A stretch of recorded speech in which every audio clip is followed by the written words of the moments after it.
Daniel, how are you doing this week, my friend? I'm doing okay.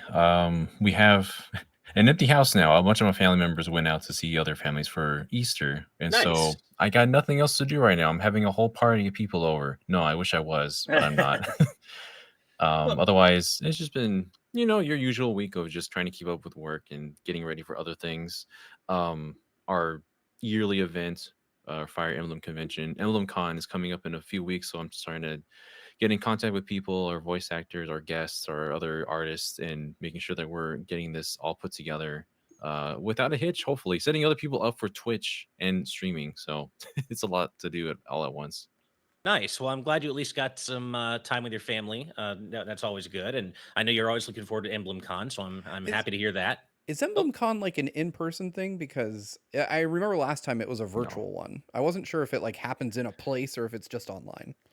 it is something that totally takes place in the Discord. The Discord is arranged to have like different artist booths. So every channel is a different artist, and you can go to their website and get art from there.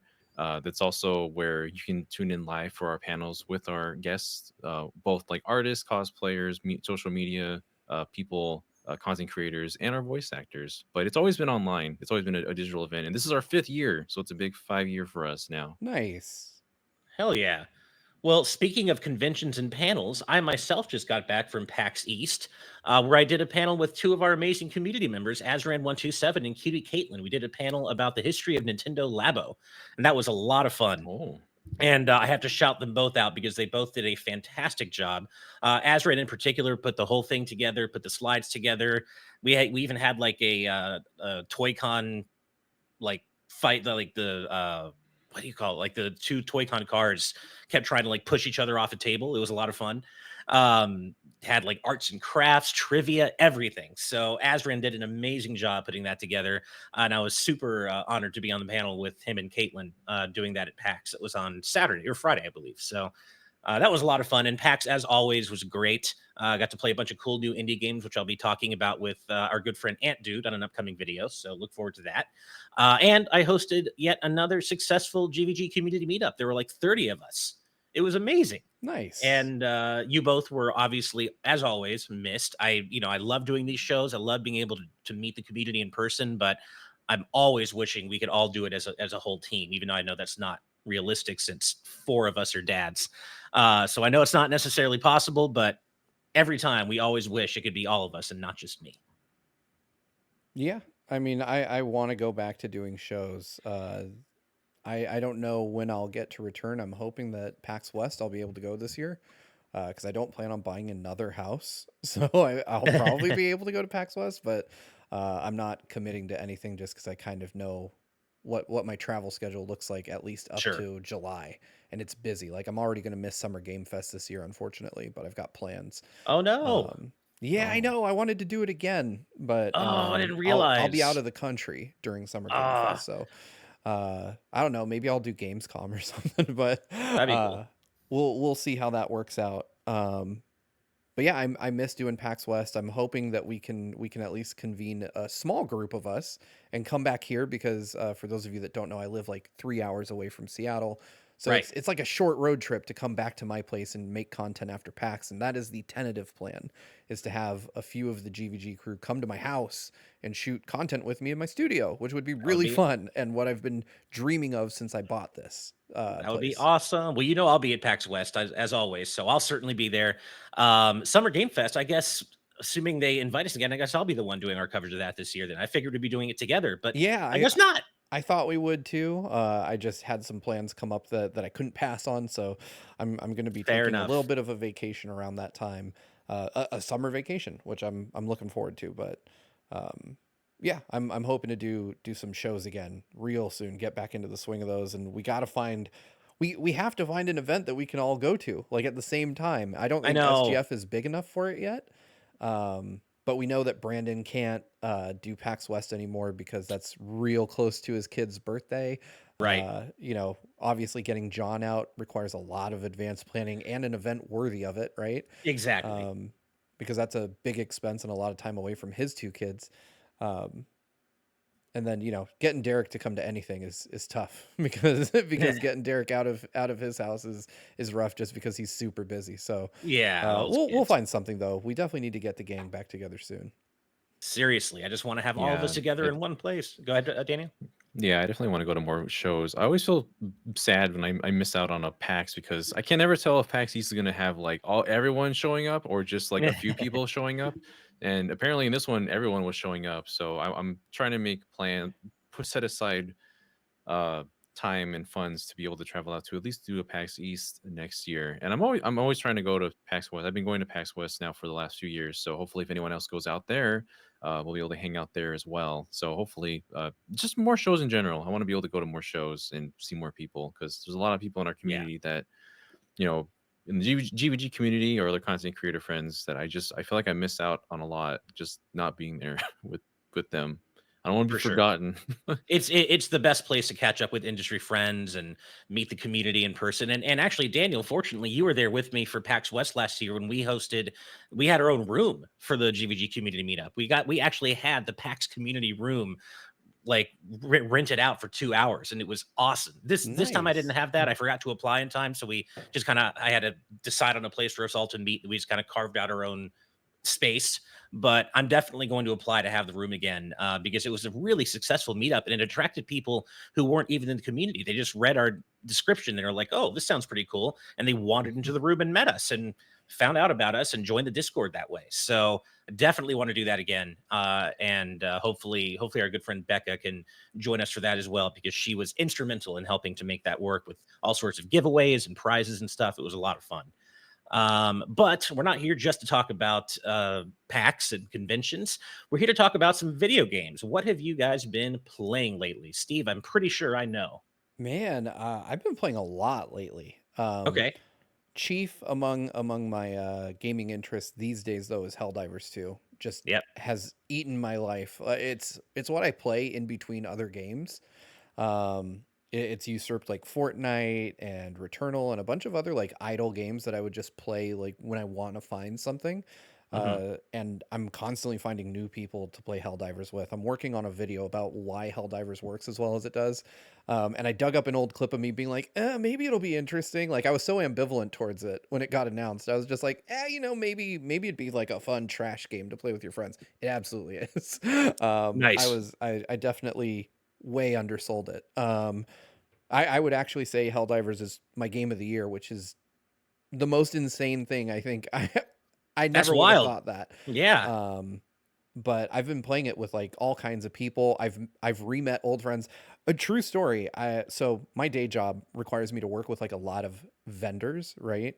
Mm. People that I don't normally interact with on a day-to-day basis. I take lots of meetings with people, and in one of my meetings, one of the vendors I was working with, he was like, "Hey, are you a gamer?" And I'm like, "You don't know the half of it, buddy."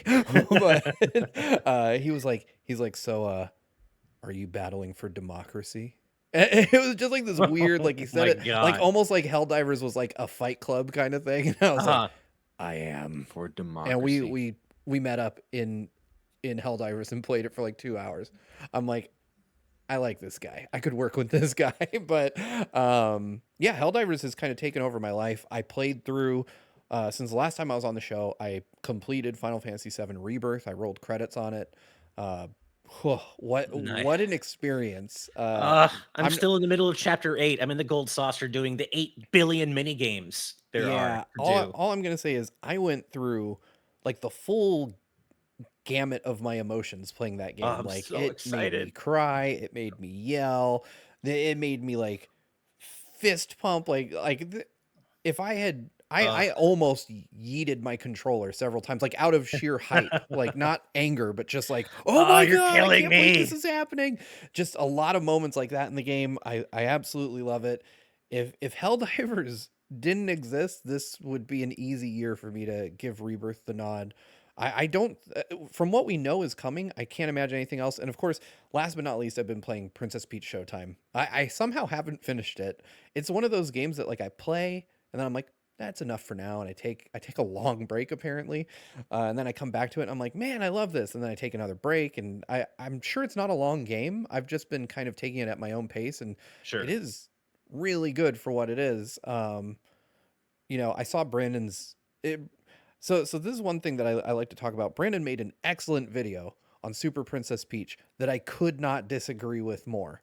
I love that Hmm. game, and Same. Brandon and I did not have the same experience clearly, but I can appreciate the craft and how well made his video is, even if I don't agree with his opinion. Um, I don't know that I would call Showtime better than Super Princess Peach, and I know that Brandon would almost certainly call it better. Right. But I think that while Super Princess Peach reminds me of all the things I love about early Super NES games, Princess Peach Showtime kind of feels like its own unique thing, and I'm not sure my feelings on that haven't completely gelled yet. Like, I'm not sure if I love it or if it's Hmm. just going to be a game that I'm kind of like, yeah, it was all right. I need to get through a bit more of it first. I think I'm roughly halfway through. Gotcha, gotcha. Okay, yeah, that'll be my next game after I finish Rebirth, but I've got Rebirth blinders on right now, man. That's I don't blame you. all You I'm need to playing finish until I that. We need to finish it. talk Oh, about it. I need to. Yeah, it's just I'm in the gold saucer, middle of chapter 8. It's having the time of my life. What a game! But I could go on for about it forever. We don't have forever. So, Daniel, what have you been playing, man? I'm currently. I think I just finished off chapter 9. I explored the region that you explore in chapter 9. Like pretty much completed exploring that region. Okay. It was nice that they kind of divided that into pieces because it felt like a lot of region to explore at all at once. Again, Yeah. probably not. I'm probably not going to be exploring the regions as much going forward because the format just kills me, and I'm just wanting to get on with the the rest of the story that's happening because there are people. My hours, I feel like people have completed it by the amount of hours that I've already put into the game. So Oh that's yeah. Right. uh that's just one thing I'm gonna have to fight through. But another thing I played today, I tried the demo for Stellar Blade because I've been waiting to That Oh, see. I gotta came try that. out. Yeah, I gotta try that. Yeah, that came out today. How is Game it? The game looks gorgeous. It sounds fantastic. They use the haptics really well. Like they use the haptic like very well. Like if it's like raining, you hear the little pitter patter in your hand, and if you like stand underneath a stream, like just a little water trickling, it shakes for that as well. It's Wow. one of those things where the DualSense is like really like always working throughout the entire experience, and That is it's kind of awesome. hard. Like it's actually kind of just in the first fights, it kind of showed its teeth like outside the like introduction area, and I was like, oh god, this is gonna. I have to Really? like learn the timing I've for heard. this very well. But but yeah, you do get like it has like your skill tree, it has your combos as any like action uh game would. Of course, it has like uh the way people commented, it's like oh Devil May Cry or Bayonetta or what have you. But I think it's a little bit more thoughtful than that. So yeah, I mean, it's Interesting. definitely worth a shot to try the demo. I think it has some pretty cool ideas, and very nice music as well. So I definitely give it a shot. How horny is it out of 10? Well, it definitely has physics just everywhere. You can tell where the developers put a lot of attention and care, and it was all over her. Actually, to be honest, the hair is amazing. The way that the hair moves contextually, it's like mesmerizing. They spent and actually they commented on this. They spent an actual whole year like coding and figuring out how the hair should function in the environment, and it Oh shows wow. because like it moves and flows amazing. You have to see it to believe it. That's awesome. I Hair out of 10, amazing. Here hair out of out of 10. 10. I want to put this to you guys because I bet neither of you touched it yet. But did either of you pick up Rise of the Ronin, which also was another big PS5 release that came out? No, again, I because did not. I'm just stuck on Rebirth. That's like my number one priority. And honestly, the most recent look we got at it from the state of play kind of turned me off of it a little bit. I was gonna say, I got a copy of it. Thanks, Sony. I'm about to make you Nice. mad. Sorry, Sony. Um, I don't love it. It is Yeah. it feels decidedly like early last gen. It looks and It plays yeah. like a Hmm. early PS4 game, and uh, it's really weird that it got hyped up as much as it did because Ghost of Tsushima, a very similar game in a very similar setting, is so obviously superior.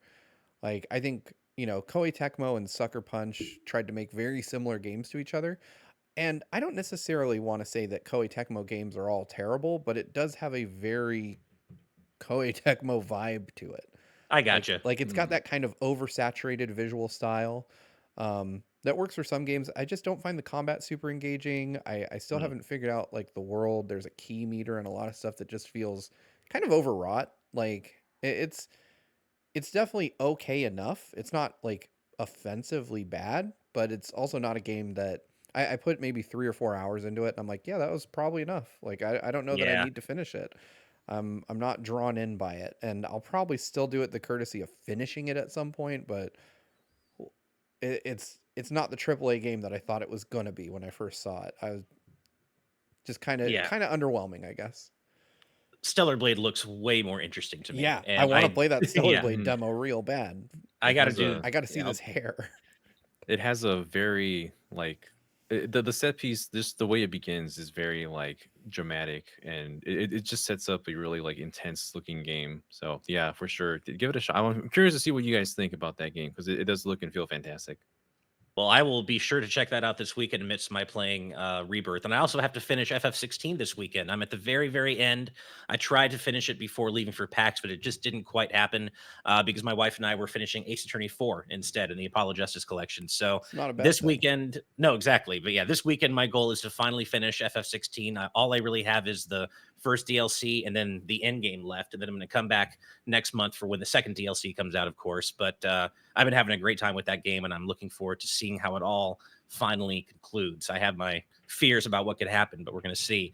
Other than that, though, it's just Rebirth and then the occasional games of Rocket League for me when I have like 5 minutes but can't like sit down for an hour to play. Helldivers. I know Get that's true. You keep saying Helldivers. Helldivers. I know, and I'm not even a shooter guy, but you're telling me I'm going to love it. So, I and you're I not really much of a shooter guy either. I'm not a huge shooter guy, and I'm telling you, man, I have turned so many people onto it that are not shooter people, and now they're just Yeah. obsessively playing it. All right. I cannot recommend it enough. I will literally recommend it to anybody who plays video games. Fair enough. Well, I'll certainly look into it. That'd be a nice thing to play alongside Princess Peach Showtime. Couldn't have two more thematically different games. Once I finish Rebirth, it'll be Peach and Helldivers together. Peach Good to and have that wading variety. through gore. Yeah, yeah. Really quickly, thank you to Fangs for this tier one sub and for gifting 5 tier 1 subs to the Yeah, community. thank Thank you you. so much, and thank you also to Maxizon Lee and Professor Bonk and Becca. And I believe that's everyone. Oh, and yeah, and Becca for the tier 1 subs. We really appreciate all of you. Thank you so much. Yeah. And we got a level 1 hype train. So that is awesome. And speaking of hype, we've got some birthday shout out hype to do. Happy birthday to our community members Hendrix Trog, who celebrated theirs on Monday, Grizzly Sigma, who celebrated theirs on Tuesday, Moawe and Stacy UK, whose birthdays are today. So happy birthday. Happy And birthday. Happy birthday. happy almost birthday to Joy Content, who's not with us tonight, but they are celebrating their birthday on the 31st. So happy birthday to you all. And one more thing I want to say really quickly. Derek and Daniel, you guys covered this last week, but just because I want to show Vash some love too, I just want to say, Vash, we love you, and we're so sorry for your loss, and want to pay tribute once more to your brother Broly Legs, who was Yeah. taken from you far too soon. And just want to let you know we love you. We love Broly. It was the honor of my life to get to meet him at Evo last year. And I'm just so sorry for your loss. And I hope you know we all love you and we're all there for you, man. So just want to say that we love you. Yeah, Okay. Broly was a legend. Sorry, I didn't get to say anything, and Oh, sorry. Go ahead. I actually Yeah. fought Broly, You did. and was immediately humbled by how incredible his Chun-Li was. Yeah, Vash was kind enough to set up a match between me and Broly in Nice. the early days of GVG. Like we did we played against each other in Street Fighter, and he just bodied me completely. He was an incredible talent, and a really nice guy about it too. Because like we played maybe 10 matches, and he was like, "Oh, you're good." I was like, "I know I'm not, not compared to you anyway." And he, but he was really cool about he was a graceful winner, which is pretty honestly rare. So it was really cool to be able to meet and talk to him and actually get wrecked by him. He will certainly be missed. It's a huge loss for not just myself personally, but for the fighting game community. He was a legend, and he gone way too soon. So Vash, if you're watching, my heart goes out to you, man, and thank you for introducing me to your brother. He was an incredible person. Absolutely. Like I said, I was so lucky to get to meet him last year at Evo and find out I was very humbled to find out that he was a fan of us and like that we brought happiness into his life. And just to be able to bring any happiness to someone who is so incredibly inspirational is incredibly humbling for me. And I'm very appreciative of that. So yeah, it was wonderful getting to meet him. I'm so glad I did. And I didn't get to play him, but I know I would have gotten bodied just like you if I did. Trust me, yeah. Probably even worse. Probably even worse. But yeah, seriously, we love you, Vash, and rest in peace, Broly. And also, I missed this, but Becca, happy birthday to you as well. You just celebrated your birthday recently, so happy Yeah, happy birthday to you as birthday. well, Becca. And one more Birthday. quick shout out to Wataniac, who also I was talking about the PAX meetup we did at PAX West, the community meetup, and he was also a huge help in getting that together as it started. So he really helped kind of keep things managed while Daniel and I were going around the room and talking to everybody. So thank you as well to Wataniac for all your help. All right. Well, we talked about what we're playing and we've talked about what we've been up to. So I guess I want to get your thoughts on both your thoughts on a couple of things from the week. And I'm going to start off with something that's not quite gaming related, just because I need to know your reaction to this, Steve. Oh, And okay. that is that Saudi Arabia is going to be getting a 125 I saw acre this. Dragon Ball theme park. You're like the biggest Dragon Ball fan I know, so I need your thoughts, man. I'm gonna be real. One, that sounds super cool. Two, I didn't have Saudi Arabia on my bucket list, like of places No. to go in my life. I probably would have been fine never going just because there's never been any reason for me to go. But now, there's no way I'm not going to this Dragon Ball theme park, and I feel like I'm gonna have to save up for a minimum of 2 tickets because I have to take Brandon with me. Like it would be a disservice because I will admit, I think in terms of Dragon Ball fandom, I probably edge Brandon out just by the sheer fact that I'm Oh, older and have been involved longer. fighting words. Oh man, I'll challenge Brandon any day. I would put myself up against this. This is me putting my foot in my mouth. I'd put myself up against Brandon Bovia, who letters the damn thing Ooh, in that's terms. ooh. But I will say this. I desperately want to see what a Dragon Ball theme park looks like. I think it would be really cool. I would probably end up vomiting because I'm not good with roller coasters and stuff like that, and I can't imagine something themed after something as high impact as Dragon Ball won't have some crazy ass rides in it. Um, yeah, I want to see this. I want to see this come to fruition, and I would love to be able to go. Yeah, I'm going. If and when I won't be there day one. I didn't even make it to Super Nintendo World day one, but I will eventually go and check this out. It's shocking to me that it's in Saudi Arabia though. Like I know. I figured Japan. Not Mexico. Yeah, Japan or Mexico, right? Like Right. Mexico is like the another one of the easiest picks. Like Dragon Ball is almost bigger than soccer over there. Like it's big. So yeah, So I'll go though. apparently, it's going to recreate various recognizable areas from the original series, including the Kame House, Capsule Corporation, and Beerus's Planet. And it's going to have 5 rides and more than 30 attractions, including, What? wait for it, a 230-foot tall statue of Shinron, which is going to integrate a roller coaster. This Oh Oh my my sounds god, sick, you that's guys. amazing. Like, I'm a pretty casual Dragon Ball fan. I like it, but I'm not like hardcore like you and Brandon are, but Steve, but like, I like it enough and I want to go. Like, this just sounds amazing. Yeah, I team trip. This will be what we all get into one place for, and it'll ironically be Saudi Arabia of all places. It's like the furthest place from all of our homes. For sure, for sure. Well, let's talk about something I know we all love, and that, of course, is the Blue Blur, our favorite hedgehog. And Sonic is going to be doing a collaboration with IHOP, and I want to know which one of these food items do You you already know want to which one try I'm getting. most? Oh God, do I? The Knuckles chicken Absolutely, sandwich. Oh yeah, the yeah, Knuckles chicken sandwich. of Okay, course. of course, of course. What about you, Daniel? What of these Sonic food items catches your attention the most? Hi, I'll have the Shadows Chaos chocolate pancakes, please. Nice.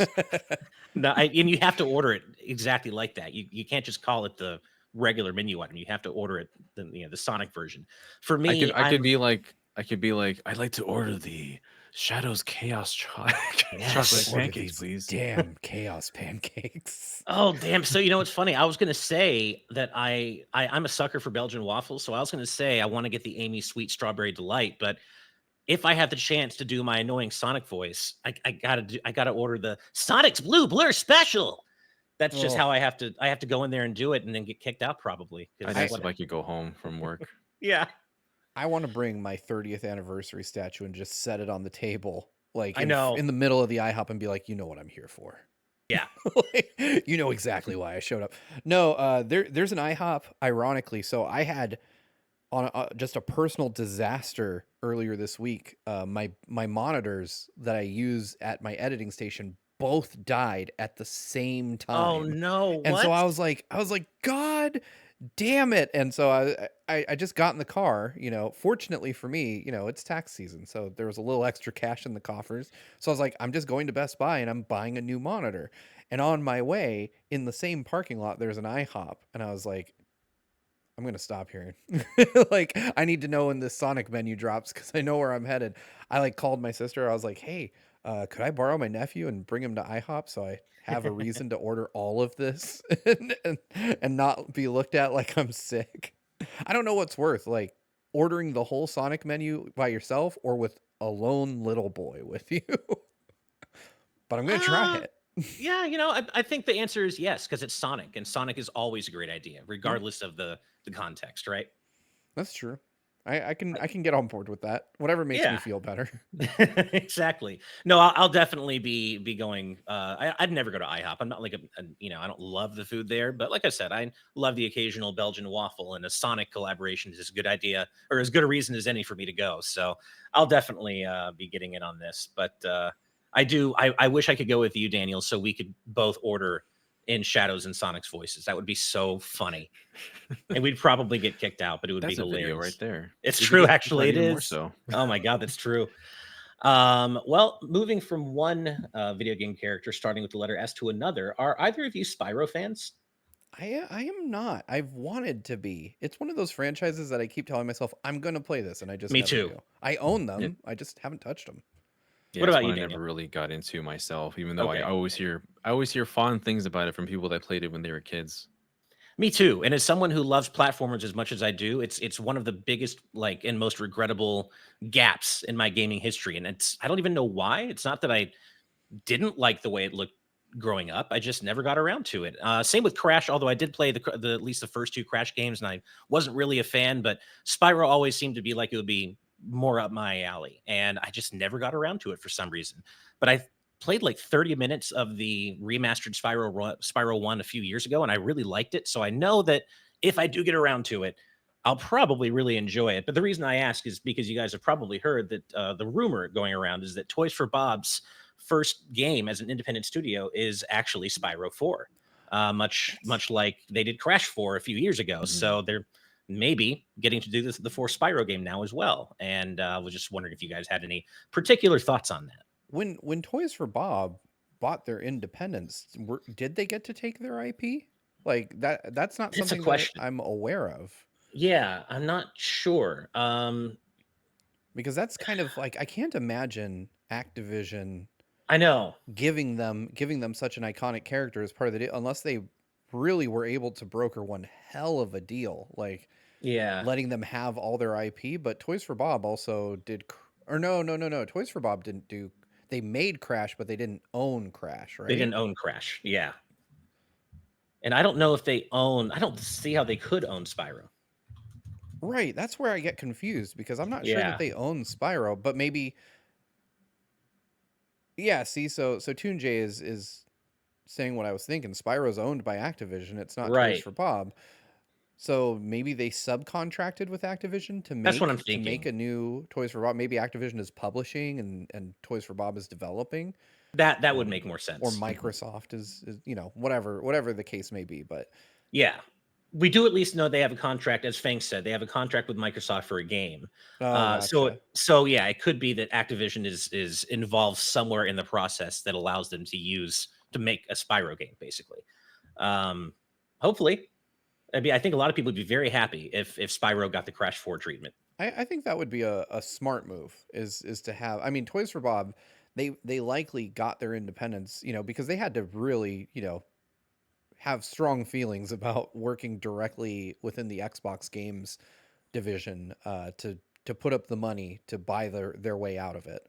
And I'm sure that stems from a desire to not make games like Call of Duty, which Toys for Bob was famously put to work on, and stick to the games that the staff wants to create. Right, the three of us on this panel know a little bit about wanting your own creative freedom, That is um, true. and so I could see I think there's legs to the rumor. I mean, if they're confirmed to have a contract with Microsoft to make a game, it would make sense that Microsoft would contract them to make a game in a similar vein to Crash. And I could see Spyro being near the top of that list, especially considering, like you said, how well received Yeah. the remakes were. Yeah. Absolutely. I tend to agree that there's probably legs to this too. I think it's likelier true than not. So we'll see how it develops. But speaking of sequels that we would all really like to see, the developers of Shredder's Revenge have come out and said they would quote unquote love to do a sequel or more DLC. To which I say yes, please. I don't even know where you go from Shredder's Revenge. I don't know how you go up from there because it's so good. But man, let them cook. Let them do a bigger, better. I don't even know how they do that, but an even bigger, better TMNT beat 'em up. I just I want to see them get another chance at this IP so badly. I I personally would love that. I mean, a 32-bit style beat 'em up, because let's say Oh Shredder's Revenge is yeah, like 16-bit styled, right? yeah. A 32-bit style Yeah. beat 'em up, Shredder's Return, would be sick. Like, I would love Shredder's that. Revengeance. Tribute Games is an awesome dev studio. They definitely deserve another crack. Yeah, I don't even I don't even know where they go in terms of making it even better than Shredder's Revenge was. Maybe make it more of an adventure style game with like multiple stages and like a longer campaign and less like a shorter beat 'em up, but I'm not sure if people would necessarily want that. Certainly more playable characters, but even with the DLC, we have like 9 of them now. So it's hard to imagine where they could go with playable characters beyond what they included in Shredder's Revenge because that ended up being so exhaustive. Although I have been, as part of my Fight a Partner sessions with one of our community members at Magish, we've been reading through all the current run of Ninja Turtles comics together, which are really damn good. Nice. And I've been introduced to the fifth turtle, Jenica, and she hasn't really showed up in any TMNT media outside the comics, but she wields claws and she's awesome. And I would love to play as her in a TMNT beat 'em up. I think that would be amazing.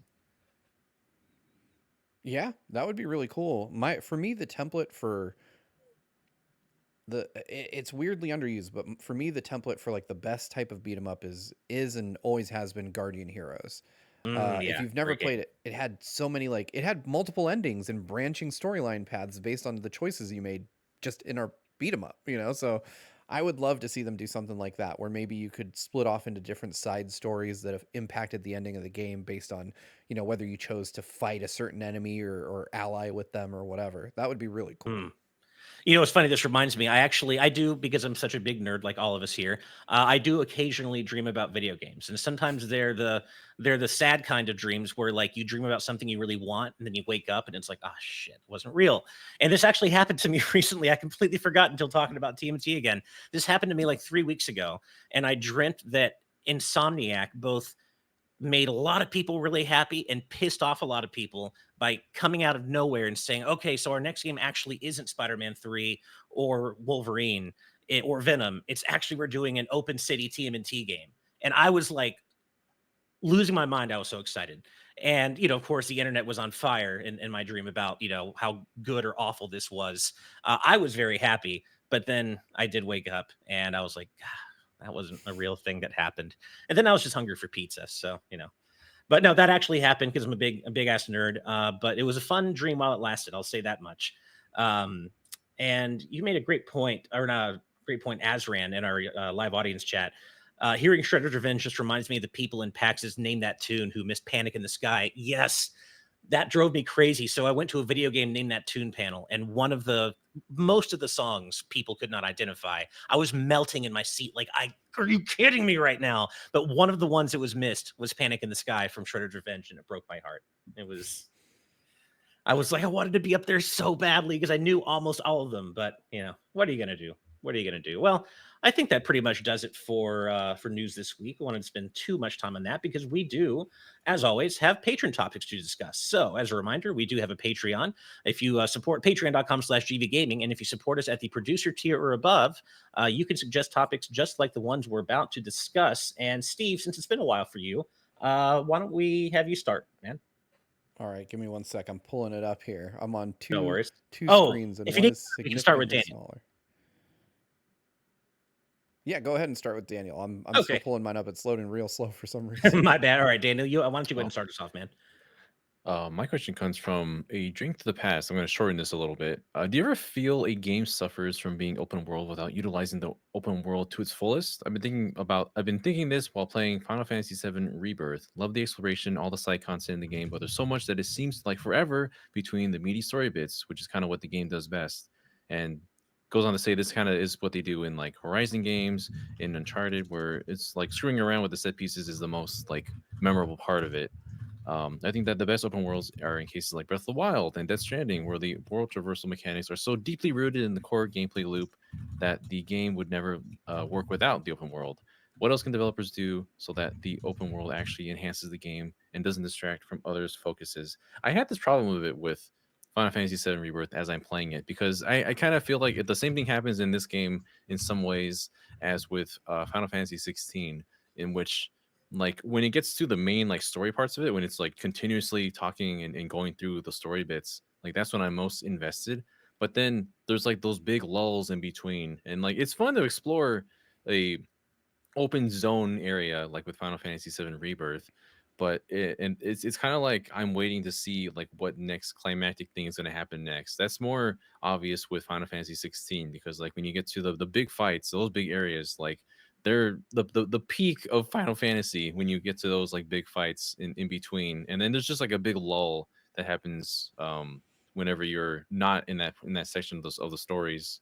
So they games like Breath of the Wild, like if it's not the main point of the story where the open world is like a character in the game to interact with. If it's Mhm. not a character, then it doesn't feel like it really seamlessly fits in that way. I think we talked a little bit about that with Rebirth last week too, but it doesn't seem like it really um gels as much if it's not, if they kind of force it in there, it doesn't feel like it's as organic as say, yeah, a game like Death Stranding or Breath of the Wild or Tears of the Kingdom, where the whole point is that exploration, and that's where I guess we can I forgive the story taking a back seat because it's hard to tell a story while the whole open world point is there, and you're kind of committed to telling a story and having the old like open zone area explore with a game like Final Fantasy VII Rebirth. So yeah, it's just it's hard to find that balance between the both of those two to make something that seamlessly works back and forth in a cohesive gameplay loop. I think 7 does it pretty well. It gets pretty close to being something that is going to be something we talk about for years to come. But I'm still going to probably remember the story beats more than my hours and hours going around these massive areas completing Chadley's stupid checklist of stuff that I don't want to do anyways. So Oh You know, man. oh, go ahead. Oh, I was gonna say Daniel is just—it's like he crawled in my brain and said everything that was in it. Like that is exactly Nice. how I feel about Chadley. You know what's really weird about Chadley is that I couldn't stand him in Remake, but I've turned around on him in Rebirth. He makes me smile in Rebirth for some reason. I hate He's still him annoying. more in And I Rebirth. know, and most people seem to. I don't know what it is that's making me actually It's I think the thing that is teeth gnashingly annoying about him is that uh they've like doubled down on his speech, and he sounds like an annoying AI, which I get is the point, but god damn it, it's so effective. Like I hate hearing this kid talk. yeah, no, And he's really annoying. I love the Yeah. fact Yeah. that even Cloud is like there's some point at which Chadley is like calls Cloud out for thinking he's a weirdo, like right at the beginning of Mhm. the game. And I'm like, Yeah. yeah, that's nailed it, Chadley. I don't Yeah. like you. Truths were spoken that day. Yeah. No, Yeah. this is a tough subject because I do agree that the pacing of the open world parts can be stretched out too thin between the major story beats, which as a drink to the past is what, FF7 Rebirth does best. and I agree with that. I think Rebirth is a bit of an exception for me though, because the world I'm exploring is one that I love so much from my childhood, and I'm getting to re-experience and re-explore it in a modern context with all this incredible tech, these amazing visuals from a third-person perspective. So I think Rebirth specifically kind of dodges that bullet for me because I'm even when I'm not doing the major story beats, I'm exploring the coasts of Junon. I'm exploring the mountains behind Junon. I'm exploring, the Mount Corel. Like getting to re-see and re-experience this world in this context has been a magical experience for me, and I really do mean magical. So I don't mind as much because it's a world that's so important to me and ingrained in my brain from when I was a kid.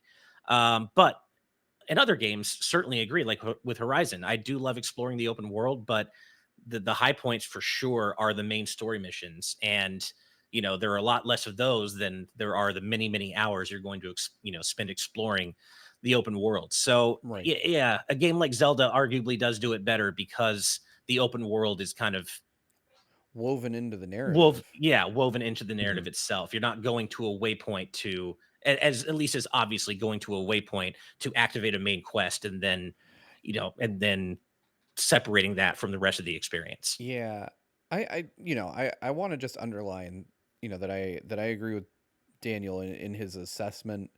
In the first few chapters of Rebirth, I was really excited. I was like, "Oh man, I can Mhm. do this tower. I can go find this thing."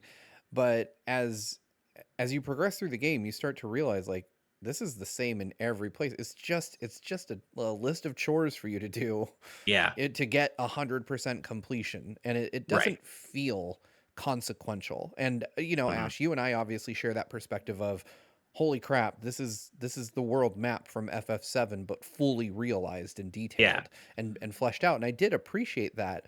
But past a certain point, I was like, I just want to get to the next story beat because the story is so damned engaging. Like, I yeah, don't want to do this stuff Hmm. because it's holding me back from the next really cool thing I know is coming. And then when just like with remake, when you hit that point where you're like, okay, I know big story beats are coming. I want to see how they handle it. Like, you're like, screw the open world. I'm getting on a chocobo and I'm booking it, boy. Like, I don't want to, I don't care, like, I mean, obviously, I don't want to spoil anything, but if you've played FF7, you know that this is going to handle some heavy stuff. yeah. And it's like, I want to know how they did the heavy stuff. I don't want to, do monster research for Chadley right now. Like, For sure. that This is a can bee. wait. No, I admit as much fun as I'm having exploring the world, I do have I get a little feeling in my stomach when I finish a major story beat and then it says new quests are available in this region and monster research is available and all these other things are available side stuff to do in this region. And I'm like, oh, but I kind of want to just beeline to the next story segment, but I also want to make the experience last. I don't want to rush through it, but I also, it's definitely a push and pull kind of thing. So, Oh, and I'm sure absolutely. that's going to get even harder as I progress further into the game and get closer to this apparently monumental ending that I can't wait to find out how it all goes. Yeah, man. I I'm not can't saying wait. anything, but that ending goes hard. Speaking of going hard, Squire in our live audience chat just said, "Okay, but escorting a dog goes so hard," and I do agree. That was a great quest. That is I true. loved Those are that one. fun. Yeah, great, Yeah, great quest. there are some good ones. I mean, I'm not saying that the side content is all garbage, but I am Right. saying that there is a point at which you just hit the wall and the story gets so good and you're just like, I need to know what happens next. Yeah. I'm Melon, you can wait. Like, I Yeah. will I will help you later. Yeah, the side quests and dungeon design in particular are so much better in Rebirth than they were in Remake. Like it's just night and day. The Yeah, dungeon design for areas like Mount Corel and the Corel mines and the Mithril mine, like wow, did the dungeon design get like not even a step up? Like it was several massive steps up from Remake. They really improved on that front. Same with the side quests. Um, absolutely. Thank you for that, a drink to the past. And I always say this, but your name is so good. All right, Steve, what you got for All us right. this week? Mine came from Vedron, who wrote, "Have you collected anything besides video games for a time? I still like to get my hands on lapel pins and display them." I don't know why I had to remember that, but thank you for the question, Vedron. I've collected a lot of things over my life. Like I will at some point rig up my camera so that I can show you guys the rest of the studio around me, because a lot of the things I've collected are in here with me. But specifically, I've collected Marvel trading cards for a lot of my life. So I still have like my original 1990 like set of Marvel cards. I have a lot of anime figures. Specifically, I'm a big fan of Max Factory's Bio Booster Armor Guyver figures, which is something we talked about in one of the first episodes of TNT with Tim Rogers. Nice. He's also a Oh, huge right. fan. Remember that. And I have my whole collection of those on display just out of frame over here. And then I also collect pins. Like, I actually just asked Ash to get me a pin from PAX East, Right. which he did. And I guess you could kind of sort of say I collect amiibo. I have a bunch of them. I never thought that I collected them, but I have like 100. So yeah, I guess I do. But yeah, those would be the things I collect. Thank you for asking. And if you want to know more about them, hit me up in Discord. I'll send you pictures of it. But I'm not gonna like swing the camera all wildly around this room tonight. Nice. What about you, Daniel? Yeah, there's only really a few things I can consider myself a collector of, aside from just games themselves. Yeah, there were a time I was trying to collect some of the cards for the Fire Emblem Cipher, because that never came out in America. There was just a Japanese only trading card series that was only out there. But trying to collect at least some of the ones of my favorite characters. Such good art. Like there's so much the trading card games of Japan. Like they commission so many different kinds of artists, and they look so beautiful all the time. And I have some really rare ones here. But aside from that, I think the only other one probably would be Amiibo. That's the main one. I don't know if you've heard, but I have every single Smash Brothers Amiibo. Yep. And besides that, most of the ones from the Zelda series, there was only 4 from the Fire Emblem series, because they did like Celica, Alm, Chrom, and Tiki, and that was it. And then they decided not to do anymore. All the Metroid ones, like from Dread, from Samus Returns. Um, I used to have the Animal Crossing ones, but then they disappeared with. I gave those away to somebody else. Oh, okay. And that I have a lot of Splatoon ones too. God, there was so many out there. It's crazy. I try to stop because now that, of course, when Sora gets released and we think the amiibo craze has died down, they all go back on like resale again, and they all get restocked. And it's like, if you missed this one, you can go ahead and pick it up now. Thankfully, I have most of them, so I'm not going to do that. But there's always a few out there that I'm just like, I never got that. I never picked that one up. I should get that one, like the Guardian amiibo. I was never able to get that one, but for so like how big and unique it is, I'm just like, do I want to get that one? And I always see like Noah and Mio are available because Wario 64 tells me. I'm just like, stop it, Wario. I don't need this anymore. I need Yeah. to move on. But yeah, I have like a bunch on my desk right now, and that's pretty much the main thing that I collected. That's not like games themselves, game adjacent. But yeah. Yeah, I mean, at the risk of sounding samey, I'm kind of in the same place. I don't really collect a lot of things. I mean, I guess Amiibo is probably the biggest thing besides games that I've ever collected recently, and I didn't do a particularly good job. I have the vast majority of the Smash Amiibo, but I don't have all of them. I kind of told myself that I'd just get the characters I care about, which is like, to be fair, 85% of the roster. But I got a little lazy toward Ultimates launch and stuff, and base roster, so I missed out on some ones I wanted, like King K. Rule and the Belmonts and such, and like Terry I missed out on, which I hate. Thankfully, I did get Banjo Aw. Kazooie. Steve, you were able to get me Sora, so I'm looking forward to getting Sora. I couldn't miss him, but he was sold out 5 minutes after he went live. So thankfully, you were able to get him for me. I ended But up with 3 of them. which I is don't even know how awesome. I did that. Yeah.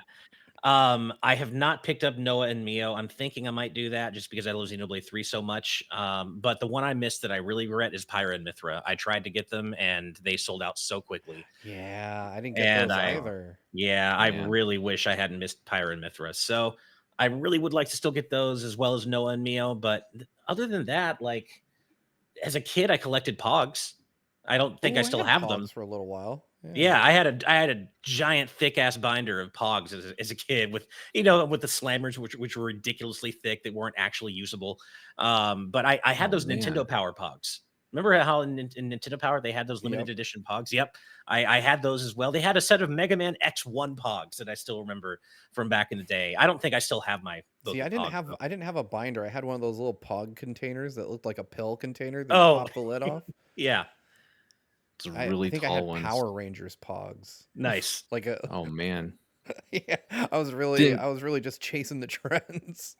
didn't realize I was talking to a couple of actual Pog champs right now. So Oh, you I know it. remember I remember in the arcade they have like that slowly spinning disc and you put the coin in and it like moves across the board and whatever it knocks down, you would get those Pogs. I remember I missed that those Oh like man, I really old remember. We arcade need to bring machines. Pogs back. They were honestly a lot of fun. And I'm seeing a couple of people in chat here don't know what Pogs are, which breaks my heart. But you know, different era, different era. I realize. I'm posting Pogs a are little picture. cardboard discs of pure joy. Yeah, pretty much. And as what Taniac says, essentially a JPEG on a circle. But I agree Yeah, with you, Steve. it was Pure joy. it was the NFT of the 90s. It's so true. That's Oh so true. god. Yeah, I hate that you recontextualize them in that way for me, Steve. Hey, That's what they you look like actually now. owned your Pog, all right? You could put That's it in your true. pocket and leave the house with it. Yeah. Nobody could right Oh, click a Pog. Amareg, you're right. We need all the GVG members in Pog form. That needs to happen. I want Pogs of Oh all man, you sorts. know Look what? at If I could Oh, go ahead, Daniel. our logo on the Discord, that's just meant to be a Pog for No, GVG. that's actually so That should be the true. slammer. We should put our faces on Pogs and then make our logo the slammer. You know what? God, that's so If true. That's what we'll put Pixel on sale. Empire is watching and listening, you owe us still, man. You fucked us on some shirts. Make us Pogs instead. I'll forgive everything if you make Pogs. Where's my GVG shirt? I'm still waiting for the one with my logo that I made. I know I still need that shirt too. I only have our original logo shirt still. They send us like one test print and then they're like, "Oh, how is this?" And I was like, "This is great. We'd love to sell this." And then they just stopped talking to us. So weird, man. Aw. That's so weird. Yeah. I tried for like 6 months to get him to answer me and it just never happened. I even reached out to Scott cuz they do so much stuff for Scott and I won't disclose the content of that conversation, but it was discouraging. Oh, geez. Okay, well, we'll have to talk about that Man. once we're off air. I'm curious about that. Um, well, thank you for that topic, Vedran. Really appreciate it. And so something funny happened. I didn't mean for this to be the case, but I picked my topic first, and it just so happens to be another Final Fantasy related topic. I didn't mean for two of the three topics to be FF related, so I did pick a second one also that I'll answer really quickly just to make it not mostly Final Fantasy themed. So that was an accident. But my original topic that I picked was from Young Ben Kenobi, who asks, with FF16 and FF7 Rebirth releasing recently, which combat system would you like them to use for FF17? An evolution of the full action combat of 16, an evolution of the action/ATB system used in 7 Remake and Rebirth, or a return to full turn-based combat like the PS1 era FFs or DQ11, or something completely original? So what I'll say for sure is this. I don't want them to return to the full action combat of 16. Not because I think 16's combat is bad. I've actually really enjoyed it, and I think it is a great character action game. Some of the stuff and combos you can pull off are insane, and it's a lot of fun to break open that battle system with different combinations of iconic abilities and feats. But action isn't what I want from Final Fantasy specifically. Spin-offs, sure, totally cool. But for a mainline numbered Final Fantasy, action gameplay isn't really what I want or expect from that. So I think 16 did a great job of it, but it's not what I would want to see again going forward necessarily. And I love the battle systems in FF7 Remake and Rebirth. I think that's such Yeah. a good, just a great combination of actiony combat with menu-based turn-based elements. It's not full turn-based, of course, but you have the ATB charges, you have menu selections, and it's a really nice mix of action and menu-based selections. So I really think I'd like to see something closer to that. I wouldn't mind though if they went to a return to full turn-based combat. I don't think Square will ever do that outside of the Bravely series or the Octopath series. I don't think they have got the guts to make a modern mainline Final Fantasy game in 2024, 2025 going forward be fully turn-based. I just don't think they have the guts to do that, and I don't think they believe that's what most of their audience wants. And they might be right. You know, outside of their hardcore audience, that may not be what a lot of people want. Certainly I'd be fine with it, but I think I would rather them hew a little bit more closely to what they're doing in 7 Remake and Rebirth was something, with some modifications, make it its own thing. Don't just copy the battle system wholesale, but something that combines traditional elements like ATB charges, the ATB gauge, with more, free flowing actiony combat. But that's how I feel. What about you guys? Yeah, I feel like I remember when I was playing a game like Crisis Core, like, oh, this makes sense as a game that isn't turn-based because you're just playing Yeah, as Zack, you're one character. It'd be really awkward to play a game like Crisis Core turn-based when you're only like one character versus who knows how many. But then they started to do that with like everything in the Final Fantasy series.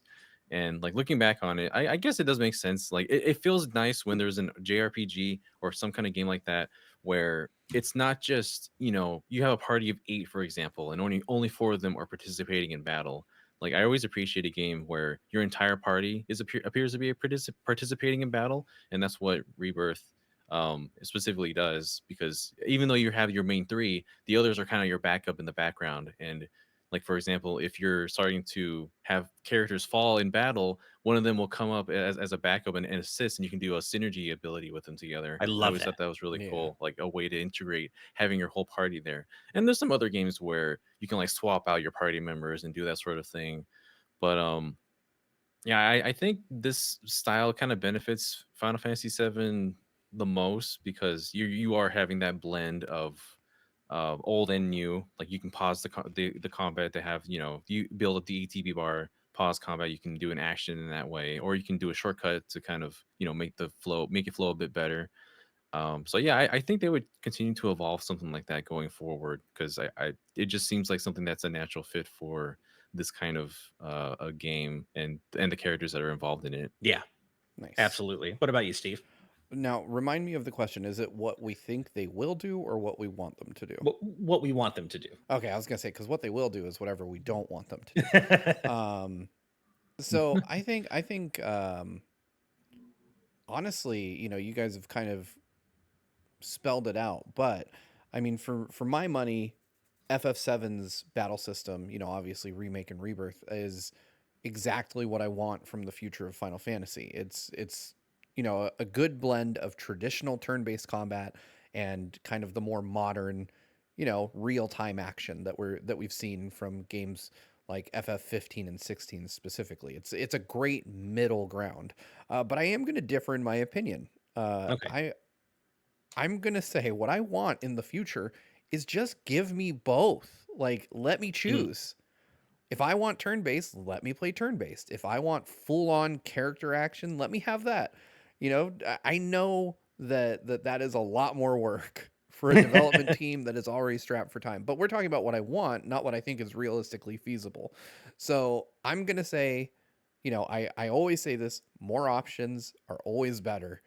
And you know what? If you want to play traditional turn-based, play traditional turn-based. You want hybrid, play hybrid. You want full-on Devil May Cry Dante ass stuff, give us that. Like let us choose. yeah, You've already built those systems, merge them together, make encounters variable, right? I mean, even you can see hints of that in Rebirth. You can go full on turn based if you want. Like you can just true. do Yeah, everything from a menu. So they clearly have that on their mind, and I think that giving people their preferred way to play is awesome because then more people can experience these amazing games. Um, so yeah, that would be what I hope. Realistically, I think my realistic hope is that they just take the FF7 battle system and keep moving forward with that because I think it's the closest thing to perfection that they've hit on, and I'm glad that they didn't really mess with it too much for Rebirth because it was damn near perfect the way it was. right. Yeah, I mean, it's funny too because Square Enix have already kind of done something a little similar to this with Dragon Quest XI, where you had both the 3D and 2D modes. You could play literally the Yeah. entire game in modern 3D or classic 2D. So not quite the same thing, but a similar concept. So that would be really cool if they could pull that off. But like you said, clearly a lot more work. But all I know is, I'm excited. One of the most exciting things about Final Fantasy for me is how the series does evolve from main entry to main entry. You never quite know what you're getting with each new one. Sometimes that's a good thing, sometimes it's a bad thing, but all the time it's a surprise, and that's always really exciting, I think. And I do agree with all of you in chat saying that if they do return to turn based, base it off 10 and 10-2, because I think that's the best turn based combat Final Fantasy has ever had, 10-2 in particular. Had a really good battle system. Nice. All right, and then just really quick, the second topic I chose, just so it's not mostly Final Fantasy today, is from Zombie Joe, who asked, who said, lately there's been a handful of unexpected games that are on their way to get resurrected after either ending servers or being canceled, such as Multiverses, Hellgate London, and Gigantic. Due to this, I was wondering what's the most unexpected game you guys would like to see back. Personally, I'd love to see Under the Skin from the PS2, the game with the blue alien, come back. I can't say I've ever heard of Under the Skin. My answer for this is pretty straightforward, pretty easy. Bring back Super Mario Brothers 35 and expand it. Make it, Ooh. tons more features, tons more stages, a Mario 2 version, a Mario 3 version, Mario World. Make it like the Mario Maker equivalent of Mario 35. I love that game to death, and I will never fully get over Nintendo taking it away from me. So I want it back. Mario 35 is my easy answer for that. What about you guys? If you can think of anything. I'm thinking. All right, I've got an easy answer. I was waiting to let Daniel stew for a bit. Mine always has been and always will be the original Phantasy Star Online. Oh, of course. That game desperately needs a port to Switch. I can't believe that Sega hasn't taken the easy money on that one. Like just I literally would pay a monthly sub to play that game again. Just easy hands down. But I mean, even if they just dropped it, like just give us OG PSO. It could run on a potato at this point. You could put it on anything. I'm pretty sure a smart TV could run it. Just let us have that game back. I will forever be in your debt, Sega. It'll never happen though. For some reason they seem content never to let us play that again. R.I.P. Yeah. What about you, Daniel? It'd be nice if they just brought back like Dragalia Lost as a console game again. People really loved that game when it was out, and it kind of got taken away pretty quickly. It got overtaken by games like, you're playing Fire Emblem Heroes or other mobile games at the time. Mario Kart Tour was one that was, it still is available now. Not doing any more updating in service, but it's still online for people to play. But yeah, I feel like Dragalia Lost went a little too soon, unfortunately. There's some people that think about it fondly, and it had a lot of cool crossovers with it too. So hopefully one day they decide to do what's other mobile games have done and just done a like offline like console version, or at some point that'd be a nice little game to play on Switch. That's true. It did feel like it kind of was sunsetted a bit too soon. I played it enough to do the Mega Man stuff. I always forget that game had a Mega Man crossover, which is so weird. Persona 5 crossover. Yeah, the P5 crossover. So I enjoy what I played of it. It does feel like it kind of went away a little bit too soon. That's a good one. Oh, Wataniac, a cruising collection. Yes, I would love that. A collection of every cruising game. Hell yeah, I love those games so much. But anyway, thank you for that topic, Zombie Joe, and for helping me balance out the Final Fantasy-ness of the topics this week. And that was our producer patron topics for the week. Once again, as a reminder, we have a Patreon, patreon.com/GVGaming, where if you support us at the producer tier for just $10 a month, you can suggest topics for us to discuss, just like the ones we just did. And guys, that just about brings us to the end of GVGcast episode 98. Is there anything else you want to touch on before we head out to our post show? Do crime.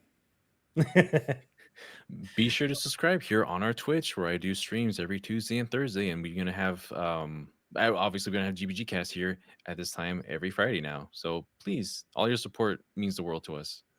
Yeah. Absolutely. And don't forget, we also have an alternate channel, Good VODs Gaming, which is where VODs such as GVGcast now go after they are done live here on Twitch. So make sure to subscribe to our alternate channel too if you want access to all of our Twitch VODs, including Daniel's streams and GVGcast.